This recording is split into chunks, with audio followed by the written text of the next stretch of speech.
اللہ کے لیے اپنے ایمان کو مضبوط کرو. اور جب بندہ ایمان کی بنیاد پر کھڑا ہو جاتا ہے، غصہ پی جاتا ہے، تو پھر نبی صلی اللہ علیہ وسلم فرماتے ہیں جو بندہ نیچے ہو جائے، نرم ہو جائے، اللہ فرماتے ہیں میرے ذمے ہوتا ہے کہ میں اس کو اونچا کروں.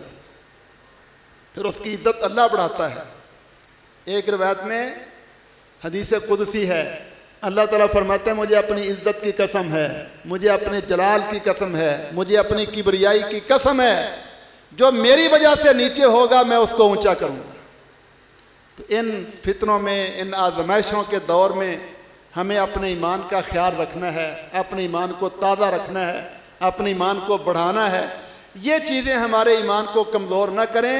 اس حوالے سے ہمیں اپنے آپ کو خبردار کرنا ہے.